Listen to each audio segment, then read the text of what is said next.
Here are 10 of the most savage rock and metal diss tracks of all time. Delivering snarky, well-timed barbs is a fine art, and the effects of a vicious diss can linger longer than the pain of a broken rib. Maybe that's why so many hip-hop diss tracks have escalated tensions between rivals and even resulted in stabbings and shootings. Good rock and metal diss tracks aren't nearly as prevalent as those of their rap counterparts, but that doesn't mean they don't exist. Number 1. The Sex Pistols versus EMI. After lots of banter and buzz, British label EMI offered the Sex Pistols a deal that included a £40,000 signing bonus. They also promised to release the band's single Anarchy in the UK a month after the deal was cut. However, when the band's name sparked controversy among executives and shareholders, EMI balked, failing to fully endorse the single. Tensions escalated, then EMI completely severed ties with the band. The Pistols were briefly picked up by A&M before Warner took over the contract for the band's only album. When Nevermind the Bollocks, Here's the Sex Pistols came out in October 1977, it featured the extra song,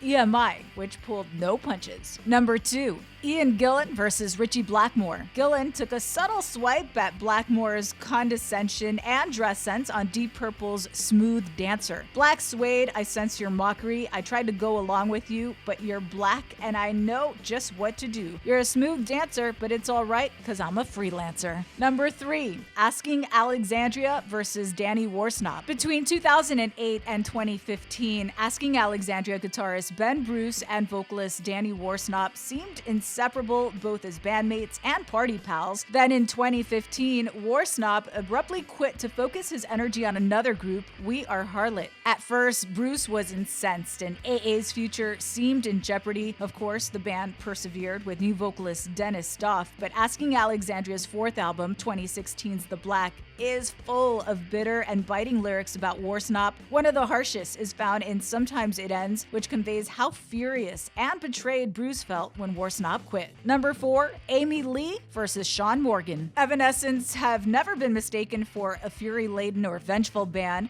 But when Seether frontman Sean Morgan dumped Evanescence singer Amy Lee in 2005, following a 2-year relationship, Lee couldn't keep her calm or stay silent. After Morgan checked into a rehab facility in 2006, Lee wrote the breakup tune, Call Me When You're Sober. In interviews, Lee openly discussed her motivation for writing the song, which left Morgan feeling victimized. People would say to me, yeah man, I know what you're going through. And I was like, no, I don't think you do, Morgan told MTV. Your ex-girlfriend didn't write a song about you that millions of people have heard. Number 5, 9 Inch Nails versus Marilyn Manson. The most metallic song on 9 Inch Nails' 1999 album, The Fragile, Starfuckers Inc., is a riff-heavy stomper reminiscent of Ministry. 9 Inch Nails frontman Trent Reznor wrote the track about his former sidekick, Marilyn Manson, whose career he helped launch. But after an abundance of drugs, alcohol, fame, and ego, the two industrial rock stars had a falling out. In Starfuckers Inc., Reznor rails, My God pouts on the cover of the magazine. My God's a shallow little bitch trying to make the scene. I'll be there for you as long as it works for me.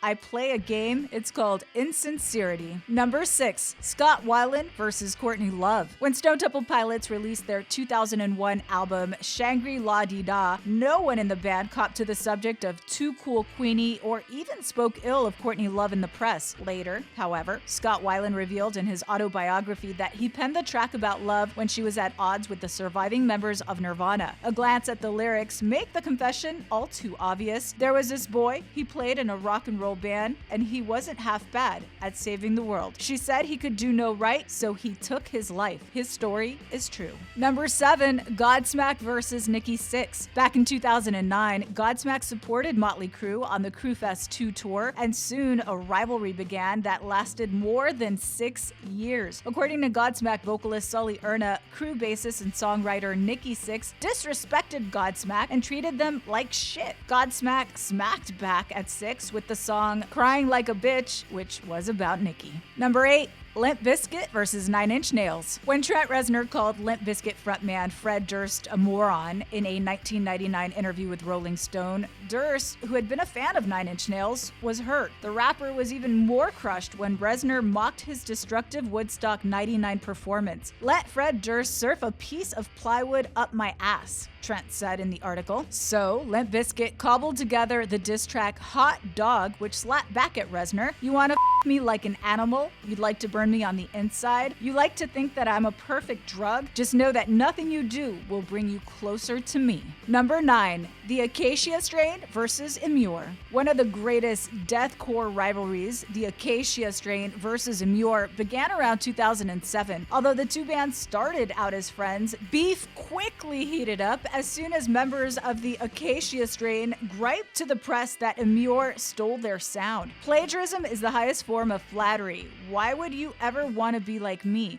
We are all someone else's terrible idea. If you catch the evil twin, then why would you keep it alive?" Number 10. Immure versus the Acacia Strain. After Acacia Strain dissed Immure on the song Skynet, Paul Mary declared war. Not content just to bash the Acacia Strain with boasts, he hit Below the Belt on R2 Deep Throat, which was on 2009's Felony. So much for plagiarism, so much for you to waste your breath running your mouth. A rat race to the top. Sore losers never satisfied with what they've got. Your career is flipping. So do me a favor, the next time you see her, ask your girl what my dick tastes like. For more on the history of rock and metal diss tracks, head over to loudwire.com.